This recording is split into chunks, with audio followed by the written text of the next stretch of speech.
राष्ट्रीय संगोष्ठी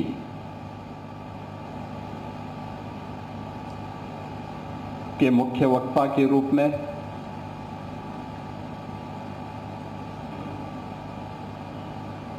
अभी जिनका सानिध्य महाविद्यालय परिवार को और यहाँ पर उपस्थित सभी महानुभावों को प्राप्त हुआ है,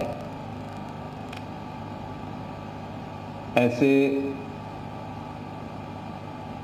वरिष्ठ समाजसेवी और पद्म पुरस्कार से सम्मानित श्री अशोक भगत जी, उत्तर प्रदेश सरकार में मंत्रिमंडल के मेरे सहयोगीगण, जल शक्ति मंत्री श्री स्वतंत्र देव सिंह जी, श्रम और सेवायोजन मंत्री श्री अनिल राजभर जी, प्रदेश सरकार में stamp and registration minister Shri Ravindra Jaiswal ji, AYUSH मंत्री श्री दयाशंकर मिश्र दयालु जी, हमारे माननीय विधायकगण डॉक्टर नीलकंठ तिवारी जी, डॉक्टर अवधेश सिंह जी, सुशील सिंह जी, श्री अंशराज विश्वकर्मा जी, धर्मेंद्र सिंह जी, जिला पंचायत अध्यक्ष श्रीमती पूनम मौर्य जी, बसंत महिला महाविद्यालय के प्रबंधक शैसेन दुबे जी, प्राचार्य प्रोफेसर अलका सिंह जी और इस राष्ट्रीय संगोष्ठी की कन्वीनर प्रोफेसर अंजना सिंह जी, आज के इस संगोष्ठी के उद्घाटन कार्यक्रम में उपस्थित हमारे पूज्य संतजन, अन्नपूर्णा मंदिर के पूज्य महंत स्वामी शंकरपुरी जी महाराज, जगतगुरु स्वामी श्री सतवा बाबा संतोषाचार्य जी महाराज, महाविद्यालय के सभी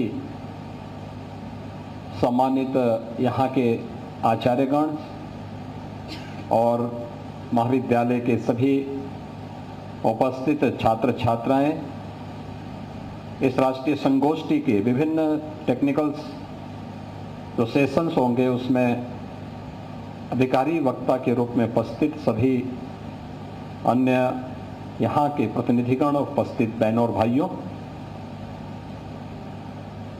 मैं सबसे पहले महाविद्यालय परिवार को बिरसा मुंडा की इस विरासत को लेकर के इस राष्ट्रीय संगोष्ठी के लिए हृदय से धन्यवाद देता हूं और महाविद्यालय परिवार ने मुख्य वक्ता के रूप में भी जिनका चयन किया है वह उन लोगों के बीच में ही जिन्होंने अपने जीवन का एक लंबा कालखंड व्यतीत किया है, यानी जैसा नाम है वैसे ही काम भी है, तो स्वाभाविक रूप से वे उसके आधिकारिक वक्ता भी हैं और एक आधिकारिक वक्ता का वक्तव्य यहाँ पर कीनोट एड्रेस के रूप में आप सबको सुनने को मिला है। मैं इस अवसर पर अशोक भगत जी की उन सेवाओं के लिए उनका हृदय से अभिनंदन भी करता हूं। आप ही की तरह अखिल भारतीय विद्यार्थी परिषद के एक कार्यकर्ता के रूप में, एक संगठन मंत्री के रूप में, राष्ट्रीय स्वयंसेवक संघ के मार्गदर्शन में उन्होंने अपना जीवन जिया और फिर उन क्षेत्रों में जाकर के जो लोग अभाव से ग्रसित हैं, जिन तक सरकार नहीं पहुंच पाई थी, वहां पर साधन विहीन उन लोगों के बीच में जाकर के उन्होंने सेवा के जिस कार्यक्रम को आगे बढ़ाया, आज उसकी गूंज दूर दूर तक सुनाई देती है और यही कारण है कि उनकी सेवाओं के प्रति सम्मान व्यक्त करने के लिए ही भारत सरकार ने उन्हें पद्म पुरस्कार से सम्मानित किया है और आज इस राष्ट्रीय संगोष्ठी के मुख्य वक्ता के रूप में उन्होंने अपने प्रारंभिक उद्बोधन में महाविद्यालय परिवार को और आने वाली पीढ़ी के लिए एक नई प्रेरणा प्रदान की है। ये सचमुच महाविद्यालय परिवार के लिए एक उस विरासत को एक नई जीवनी देना है, एक जीवंतता देना है, जिस विरासत को भगवान बिरसा मुंडा ने, धरती आबाद बिरसा मुंडा ने भारतवासियों के लिए छोड़ा है। महाविद्यालय के पास अपने आप एक विरासत है। कृष्णमूर्ति फाउंडेशन इस महाविद्यालय के संचालन में अपनी भूमिका का निर्वहन करती है, यानी भारत की आध्यात्मिक विरासत। श्रीमती एनी बेसेंट भारत के स्वाधीनता आंदोलन की एक ऐसा नाम जो आयरिश होते हुए भी जिन्होंने भारत के अंदर भारत की मूल परंपरा को किसी भी भारतीय से बढ़कर के सम्मान दिया और सम्मान देकर के उसे आगे बढ़ाने में योगदान दिया। महामना मदन मोहन मालवीय, जिनकी विरासत बीएचयू के रूप में हम सबके सामने है और देश के अंदर भारत की मूल परंपरा को आगे बढ़ाने की एक बहुत बड़ी विरासत वे हम सब के लिए छोड़ चुके हैं। स्वाभाविक रूप से महाविद्यालय अपनी इस विरासत को आगे बढ़ाने का काम कर रहा है, अत्यंत अभिनंदनीय है। और मैंने देखा है कि जब मैं महाविद्यालय परिसर में आया हूं तो परिसर का वातावरण देख करके कहते हैं ना कि जो जैसे दिखेगा वैसे ही बिकेगा। आपने पहला इंप्रेशन बाहर का बहुत शानदार बना के रखा हुआ, एक प्राकृतिक वातावरण के बीच में मां गंगा के सानिध्य में रह करके। कितना आध्यात्मिक वातावरण महाविद्यालय परिवार का है। भारत की प्राचीन गुरुकुल की स्मृतियों को ताजा करता है। इन स्मृतियों को आगे बढ़ाते हुए इस राष्ट्रीय संगोष्ठी को का जो विषय भी रखा गया है कि बिरसा मुंडा की विरासत, जनजातीय गौरव, बिरसा मुंडा की विरासत, आदिवासी सशक्तिकरण और राष्ट्रीय आंदोलन के लिए उत्प्रेरक, यानी राष्ट्रीय आंदोलन के लिए। स्वाभाविक रूप से हम लोगों ने राष्ट्रीय आंदोलन का विषय अक्सर देश की वर्तमान आजादी को ही ध्यान में रख करके बनाया है, लेकिन याद करिए ये जनजातीय समाज ने कौन सा ऐसा कालखंड रहा है जब उन्होंने राष्ट्रीय आंदोलन में बढ़ चढ़ करके हिस्सा न लिया हो। कौन सा ऐसा कालखंड रहा हो। मुझे लगता है जब भी इस देश के सामने, भारत की सनातन धर्म के सामने कोई चुनौती आई है तो भारत का जनजातीय समाज अग्रिम पंक्ति में खड़े होकर के उसका मुकाबला करने के लिए खड़ा हुआ। अगर हम गिनाना शुरू कर देंगे, जब भगवान राम 14 वर्ष के वनवास के लिए गए, 12 वर्ष उनके कुशलतापूर्वक संपन्न हुए और अंतिम वर्ष में जब वह चित्रकूट से पंचवटी की तरफ, दंडकारण्य की तरफ जाते जाते पंचवटी तक पहुंच गए और माता सीता का अपहरण हो जाता है।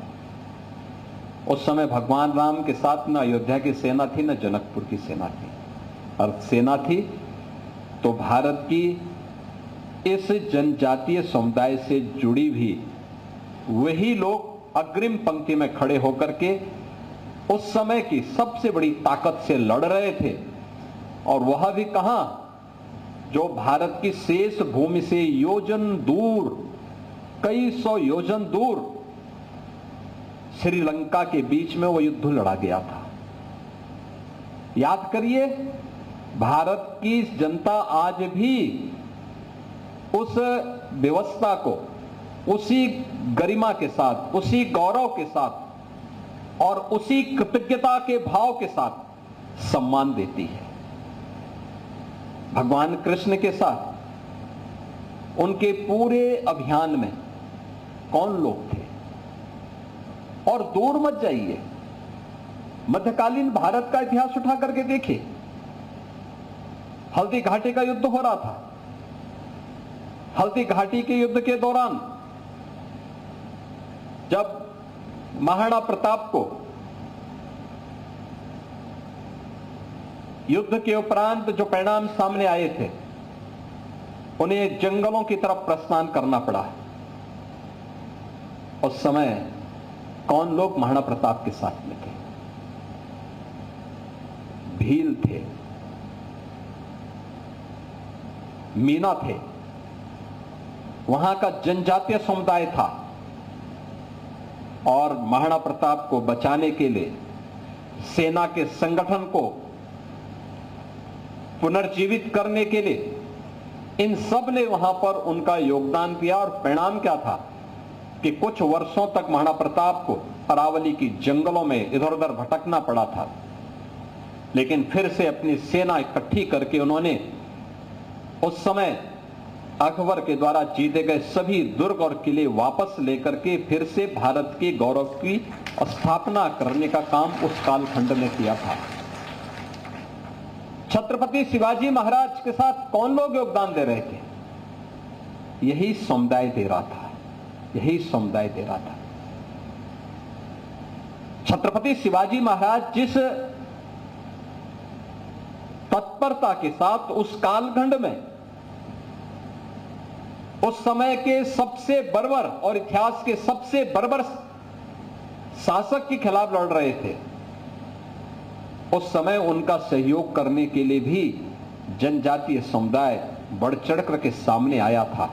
और परिणाम यही था कि हिंदवी साम्राज्य की स्थापना करने में छत्रपति शिवाजी महाराज को भी सफलता प्राप्त हुई थी। याद करिए, औरंगजेब के समय कोई कल्पना करेगा कि कोई हिंदवी साम्राज्य की स्थापना कर दे, लेकिन उन्होंने वह भी करने का काम किया था।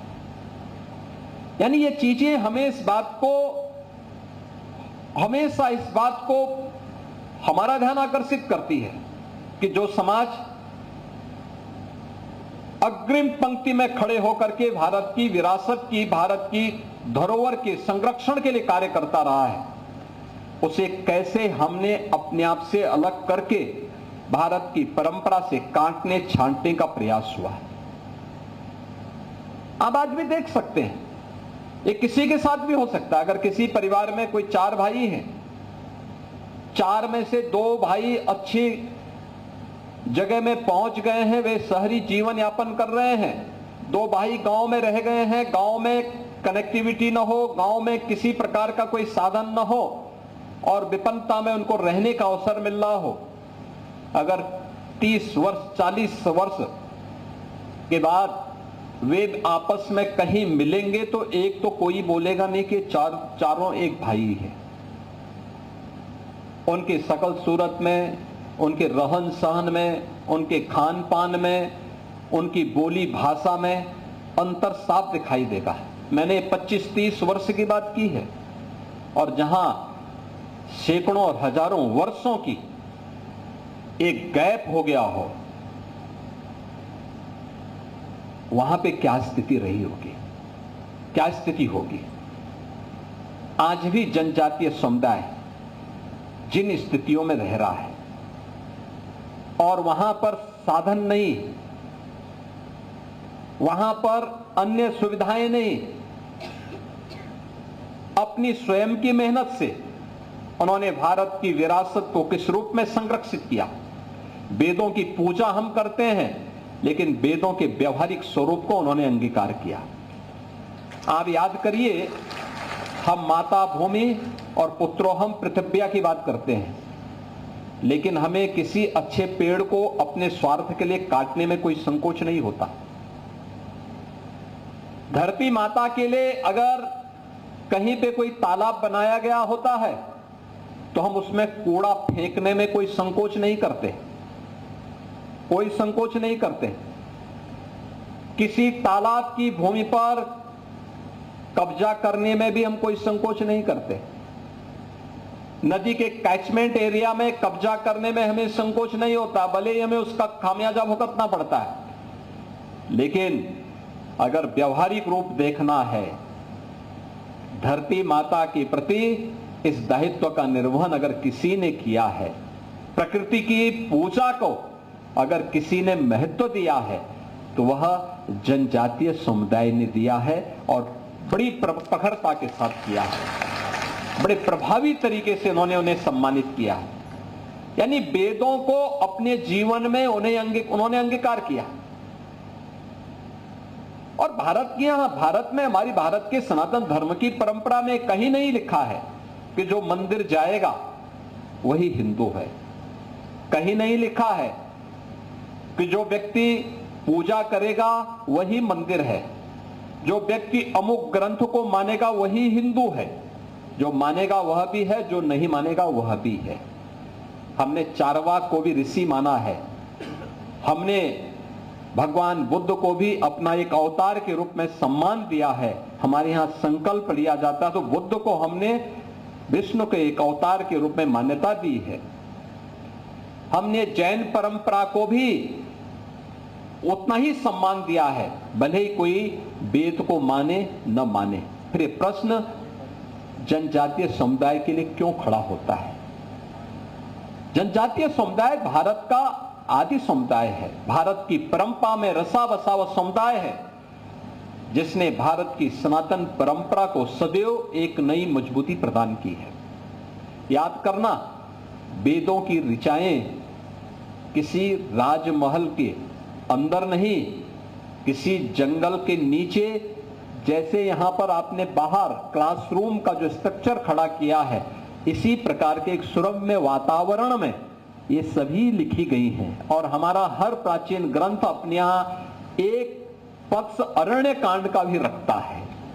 याद रखना, अरण्य जीवन भारत की परंपरा का, वैदिक परंपरा का हिस्सा रहा है। ये उस परंपरा का हिस्सा रहा, उसके इतर उसकी कल्पना भी नहीं की जा सकती है। लेकिन हम लोगों ने जानबूझ करके एक शरारत के तहत कुछ पश्चिम से जुड़े हुए कुछ ऐसे लोगों ने हमारी परंपरा को कुंठित करने का काम किया, हमारी कलम को कुंद करने का काम किया। और परिणाम क्या है? हम लोगों ने अपने ही समुदाय को अपने आप से अलग किया। भारत की विरासत का सच्चा प्रतिनिधित्व करने वाले जनजातीय समुदाय से जुड़े हुए इस संपूर्ण पक्ष को लेकर के जब भी भारत के अंदर आजादी के किसी आंदोलन को नेतृत्व प्रदान करने की बात रही है, तो जनजातीय समुदाय उस मामले में सदैव अग्रिम पंक्ति में खड़े होकर के भारत के उस आंदोलन को, भारत की इस चुनौती का मुकाबला करने के लिए अपने आप को तैयार किया है। कभी वो पीछे नहीं हटा, आगे रह करके किसी भी सुधारवादी कदम को लेकर के वह कार्यक्रम को आगे बढ़ाया। और आज भी ये कमी हमारी हो सकती है कि हम उन तक नहीं पहुंच पाए। ये कमी भारत की उन सरकारों की रही होगी जो लोग उन तक पहुंच करके उन लोगों तक शासन की सुविधाओं को पहुंच करके संवाद को नहीं बना पाए।